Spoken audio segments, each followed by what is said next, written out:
To Patel sir. Hello दोस्तों, कैसे हैं आप लोग। तो आज मैं भारतीय संविधान से कुछ प्रश्न लेकर आया हूं आपके सामने।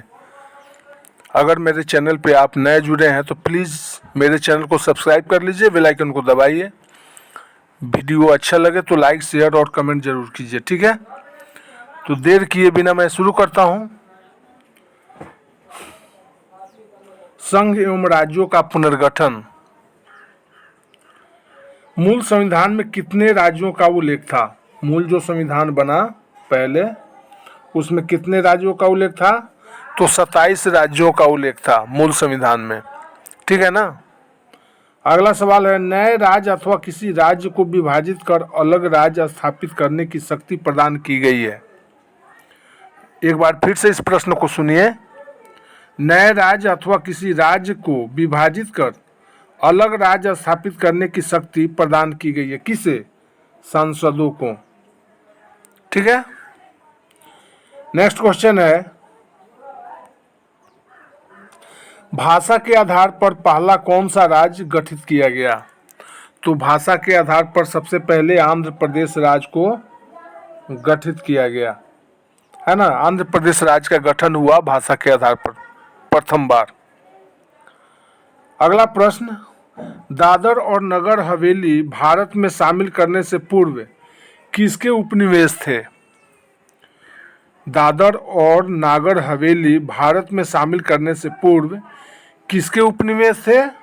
तो पुर्तगाल के। ये पुर्तगाल के उपनिवेश थे। कौन? दादर एवं नागर हवेली, है ना।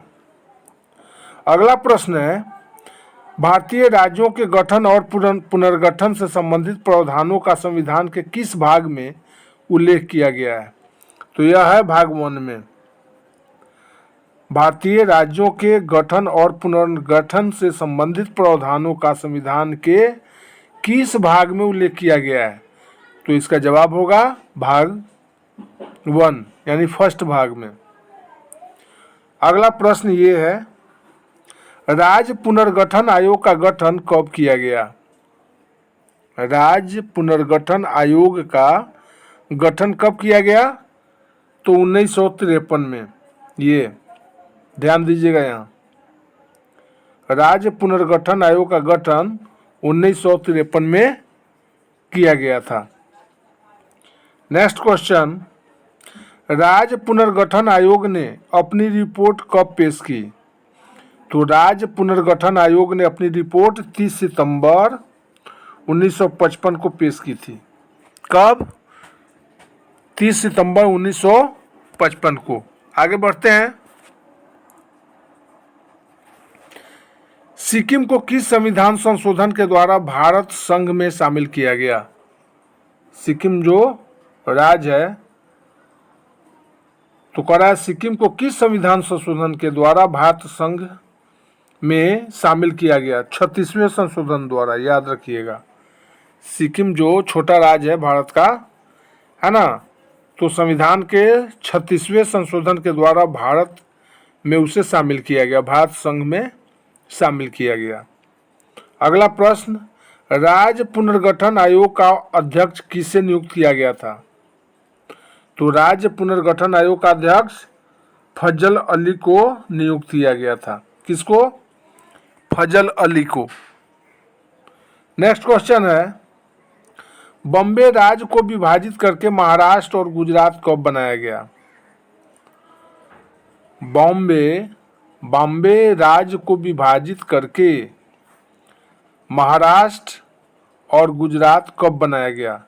तो 1960 में, याद रखिएगा इसको। बॉम्बे राज्य को विभाजित करके महाराष्ट्र नाम दिया गया और दूसरा राज्य बना गुजरात। कब? 1960 ईस्वी में। अगला प्रश्न, किस रिपोर्ट के आधार पर पंजाब और हरियाणा राज्य के रूप में गठन किया गया। तो जेसी शाह रिपोर्ट के आधार पर। जेसी शाह रिपोर्ट किस रिपोर्ट के आधार पर। तो जेसी शाह रिपोर्ट के आधार पर पंजाब और हरियाणा राज्य के रूप में गठन किया गया। हरियाणा और पंजाब राज्य का गठन हुआ जेसी शाह रिपोर्ट के आधार पर, ठीक है। नेक्स्ट क्वेश्चन है, मिजोरम तथा अरुणाचल प्रदेश को किस अधिनियम के आधार पर भारतीय संघ में शामिल किया गया? मिजोरम तथा अरुणाचल प्रदेश को किस अधिनियम के आधार पर भारतीय संघ में शामिल किया गया? तो पूर्वोत्तर क्षेत्र पुनर्गठन अधिनियम 1971, याद रखिएगा इसको। पूर्वी उत्तर क्षेत्र पुनर्गठन अधिनियम 1971 इन 1971। ठीक है, आगे बढ़ते हैं, अगला सवाल लेते हैं। गोवा को किस अधिनियम के आधार पर भारतीय संघ में शामिल किया गया? गोवा को किस अधिनियम के आधार पर भारतीय संघ में शामिल किया गया? तो पुनर्गठन अधिनियम 1987। पुनर्गठन अधिनियम 1987 के आधार पर भारतीय संघ में गोवा को शामिल किया गया। ठीक है, अगला प्रश्न, नए राज्य बनाने संबंधी बिल को पेश करने के लिए किसकी अनुशंसा आवश्यक होती है? तो राष्ट्रपति की। नया कोई राज्य बनाना है, नए राज्य बनाने के लिए, है ना, उससे संबंधित बिल को पेश करने के लिए किसकी अनुशंसा चाहिए? तो राष्ट्रपति की, याद रखिएगा इसको। भारतीय राजनीतिक व्यवस्था संघात्मक है या एकात्मक? तो भारतीय राजनीतिक व्यवस्था संघात्मक है। ठीक है, ध्यान दीजिएगा इस पर, यह सवाल हमेशा आता है एग्जाम में। भारतीय राजनीतिक व्यवस्था क्या है? संघात्मक है, एकात्मक नहीं है। आगे बढ़ते हैं। संघ सूची में कितने विषय सम्मिलित हैं? संघ सूची में कितने विषय सम्मिलित हैं यानी शामिल हैं?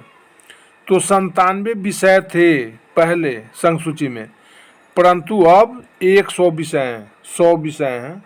देखिए यहाँ शुरू में 97 विषय शामिल थे संघ सूची में, परंतु अब 100 है, पूरा 100।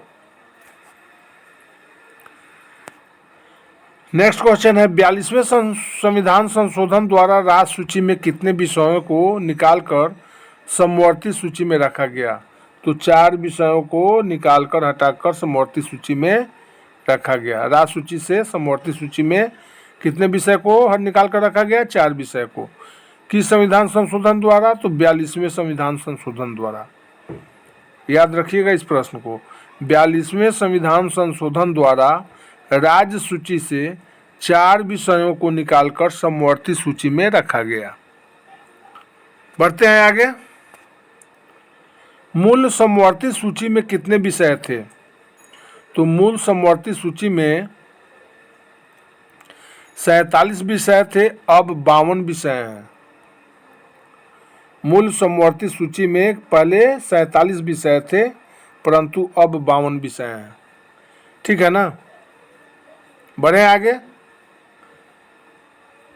किस सूची के विषय केंद्र तथा राज्य दोनों के ही क्षेत्राधिकार में आते हैं? फिर से इस प्रश्न को रिपीट करता हूं, ध्यान दीजिएगा। किस सूची के विषय केंद्र तथा राज्य दोनों के ही क्षेत्राधिकार में आते हैं? तो समवर्ती सूची के। समवर्ती सूची के विषय केंद्र तथा राज्य दोनों के ही क्षेत्राधिकार में आते हैं।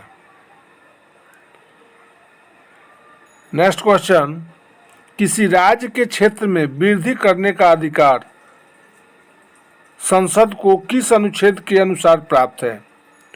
तो संसद को किस अनुच्छेद के अनुसार प्राप्त है? तो अनुच्छेद 3 के तहत। किसी राज्य के क्षेत्र में, कोई भी राज्य है उसके क्षेत्र में जो वृद्धि होता है परिसीमन में, तो वह अधिकार किसको है? संसद को जो अधिकार है वह संविधान के किस अनुच्छेद में है? तो अनुच्छेद 3 में। किसी राज्य के क्षेत्र में वृद्धि करने के अधिकार संसद को किस अनुच्छेद के अनुसार प्राप्त है? तो अनुच्छेद 3। आगे बढ़ते हैं। अब आइए नागरिकता में।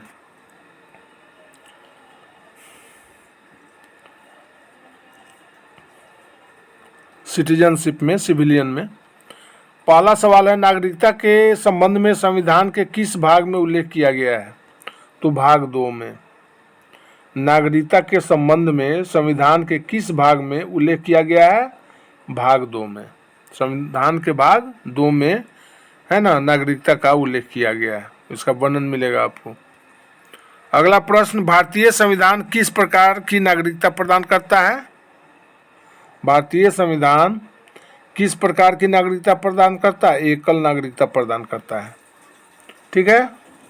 अगला प्रश्न, भारत में जन्म लेने वाले किसी भी व्यक्ति को भारतीय नागरिक के रूप में पंजीकृत होने के लिए कितने वर्ष निवास का प्रमाण पत्र प्रस्तुत करना होगा? तो लगातार 5 वर्ष का 5 वर्ष का है ना निवास प्रमाण पत्र अगर आप प्रस्तुत करते हैं, जो भारत में जन्म लिया है, तब वह भारत का नागरिक हो सकता है। भारतीय नागरिक के रूप में पंजीकृत होने के लिए अगर भारत में कोई बच्चा जन्म लिया और वह चाहता है कि भारत का नागरिक हो, पंजीकृत करावे, तो कम से कम 5 वर्ष है ना निवास का प्रमाण पत्र प्रस्तुत करना होगा, लगातार 5 वर्ष का। आगे बढ़ते हैं हम लोग। नागरिकता का लोप किस स्थिति में हो सकता है? तो नागरिकता का लोप पागलपन या संन्यास ग्रहण करने की स्थिति में लोप हो सकता है। ये नागरिकता का लोप किस स्थिति में हो सकता है? तो पागलपन या सन्यासी ग्रहण करने की स्थिति में, सन्यास जो ग्रहण कर सन्यासी बनता है, उस स्थिति में। आगे बढ़ते हैं। किसी भी व्यक्ति को नागरिकता प्रदान करने अथवा उसकी नागरिकता समाप्त करने संबंधी अधिकार किसे है? तो केंद्रीय सरकार को। केंद्रीय सरकार जब चाहे किसी की नागरिकता खत्म कर सकती है या किसी को नागरिकता प्रदान कर सकती है। यह अधिकार किसको है? केंद्र सरकार को, सेंट्रल गवर्नमेंट को। आगे बढ़ते हैं हम लोग अगले प्रश्न पर। संविधान के भाग 2 में नागरिकता से संबंधित कितने उपबंध हैं? तो 5 से 10। संविधान के भाग 2 में नागरिकता से संबंधित कितने उपबंध हैं? 11 तक। 5 से 11 तक है, 10 नहीं, 11 तक है। सब एक बार फिर से इस प्रश्न को ध्यान से देखिए, सुनिए। संविधान के भाग 2 में नागरिकता से संबंधित कितने उपबंध हैं? तो 5 से 11 उपबंध हैं। आगे बढ़ते हैं अगले प्रश्न पर। पाकिस्तान से आकर भारत में नागरिकता प्राप्त करने संबंधी प्रावधान का उल्लेख किस अनुच्छेद में किया गया है? तो इसका अनुच्छेद है 6। पाकिस्तान से अगर कोई भारत में आकर नागरिकता प्राप्त करना चाहता है तो उसका भी प्रावधान है, जो संविधान के अनुच्छेद 6 में वर्णित है।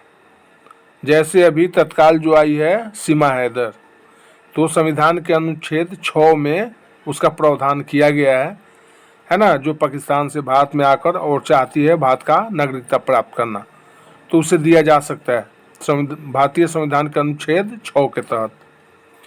अगला प्रश्न लेते हैं। नागरिकता संबंधी कानून बनाने का अधिकार भाग 2 के किस अनुच्छेद में किया गया है? नागरिकता संबंधी कानून बनाने का अधिकार भाग 2 के किस अनुच्छेद में किया गया है? तो अनुच्छेद 11 में। भाग 2 के किस अनुच्छेद में? अनुच्छेद 11 में। संविधान का भाग 2 है और भाग 2 का अनुच्छेद 11 में इसका प्रावधान किया गया है। ठीक है। नागरिकता संबंधी कानून बनाने का अधिकार। अगला प्रश्न, भारत में किस राज्य के लोगों को दोहरी नागरिकता प्राप्त है? तो जम्मू और कश्मीर के लोगों को दोहरी नागरिकता प्राप्त है। यह भी बड़ा महत्वपूर्ण सवाल है। भारत में किस राज्य के लोगों को दोहरी नागरिकता प्राप्त है? तो जम्मू और कश्मीर के लोगों को, है ना, दोहरी नागरिकता प्राप्त है। बाकी सभी राज्यों के लोगों को एकल नागरिकता प्राप्त है। नेक्स्ट एंड लास्ट क्वेश्चन ये है, भारत के बाहर रहने वाले भारतीय मूल के व्यक्तियों के नागरिकता का प्रावधान किस अनुच्छेद में निर्दिष्ट है? तो अनुच्छेद 8 में। फिर से इसको सुनिए ध्यान से। भारत के बाहर रहने वाले भारतीय मूल के व्यक्तियों के नागरिकता का प्रावधान किस अनुच्छेद में निर्दिष्ट है? तो अनुच्छेद 8 में। ठीक है दोस्तों, एक बार फिर से आप चाहें तो इस वीडियो को देखकर पूरा प्रश्न ध्यान से सुन सकते हैं या इसे पढ़ सकते हैं। परीक्षा उपयोगी है हर एग्ज़ाम के लिए, चाहे बीपीएससी वाला टीचर्स एग्ज़ाम हो या एयरफोर्स हुआ, बैंकिंग हुआ, रेलवे हुआ, एसएससी हुआ, चाहे सेंट्रल गवर्नमेंट का एग्ज़ाम हो या स्टेट गवर्नमेंट का, हर एग्ज़ाम के लिए बड़ा महत्वपूर्ण है ये। और इस तरह से मेरा वीडियो देखते रहिए। लेकिन एक बार फिर से मैं कहना चाहूँगा कि मेरे चैनल पे अगर आप लोग नए हैं तो प्लीज़ मेरे चैनल को सब्सक्राइब कर लीजिए, बेल आइकन को दबाइए। वीडियो अच्छा लगे तो लाइक, शेयर और कमेंट ज़रूर कीजिए। मिलते हैं अगले वीडियो में, तब तक के लिए गुड बाय।